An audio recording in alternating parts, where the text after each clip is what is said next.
Hello and welcome. In this tutorial, we're going to walk through the process of creating a network diagram, which is a visual representation of how devices and components in a computer network are interconnected. This tutorial is intended for beginners wanting to get started with mapping their network.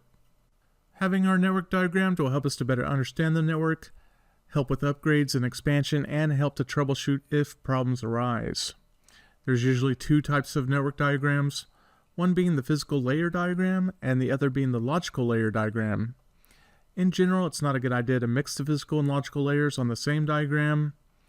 The physical layer is going to deal with the tangible physical components and connections, while the logical layer is concerned with the representation of the network's functionality, focusing on addressing, protocols, and data flow. In this tutorial, we're going to focus on the physical layer diagram. In the first step, we'll be choosing our diagramming tool.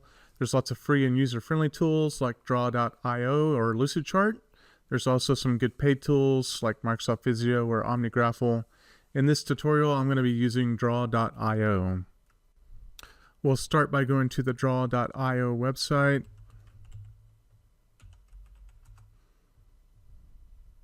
Click on Create New Diagram.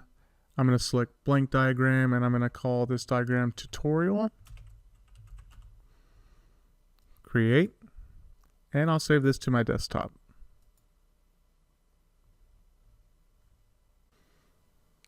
For the internet, I like to use a cloud icon. I'm going to click in the top left search and type in cloud, hit enter, and I like this guy. I'm going to click it and drag it to the right. And from our internet, it's going to go into our firewall. So I'll search for that. Here's our firewall. From the firewall, it goes to our router.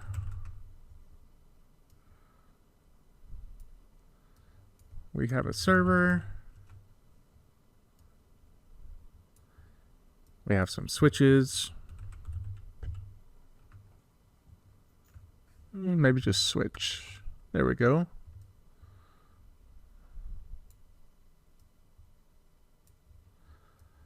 We've got a wireless access point.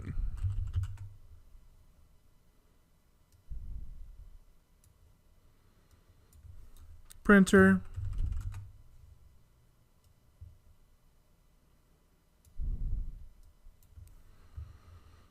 We've got intrusion protection system. I'm going to use the Shield for that.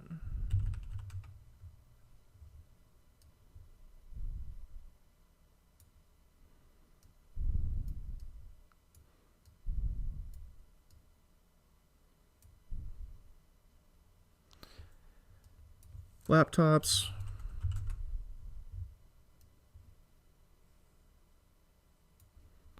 And desktops.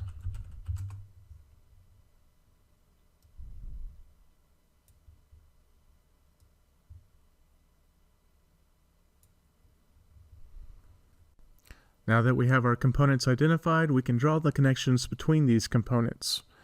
I like to use a solid line for wired connections and a dotted line for wireless connections. So I'll grab a solid line and drop it between our internet connection and our firewall. When we click on the ends of the line and hover over our icons, we can see the different anchor points. I'll go ahead now to draw all the lines between all of our components.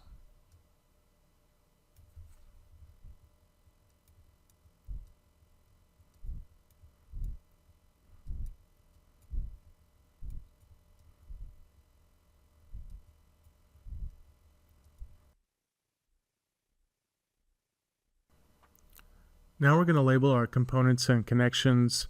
Labels should include device name, IP address, or other relevant information. Let's start by labeling the diagram itself. I'm going to grab a rectangle, drag it to the top right, and we'll call this Contoso Network. Next, we're going to label our internet service provider. If we double click on the line, we can give it its IP address.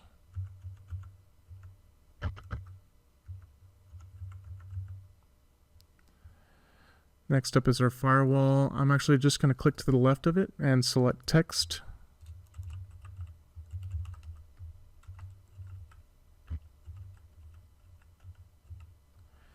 And now I'll go through and label the rest of the diagram.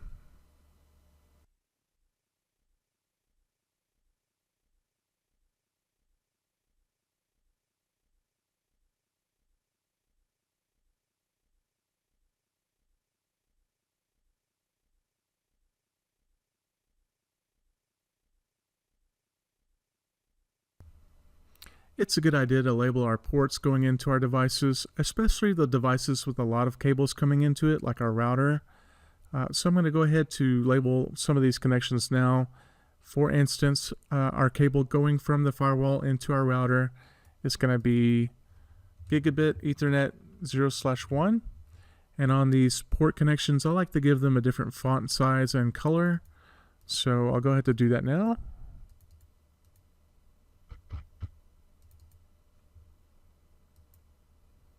How about a nice green? And we'll make it just a little bit smaller. How about a 9? And I'll go ahead now to label the rest of the ports.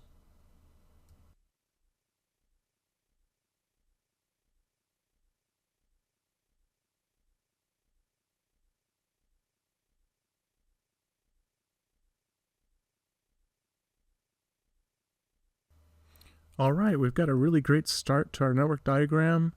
Remember to routinely review and revise your network diagram as components and connections change. Also, it's a really good idea to keep a printed version of your diagram in a secure location that can be referenced in case the network goes down or offline. I hope this has been helpful for you. Thank you for watching. Goodbye.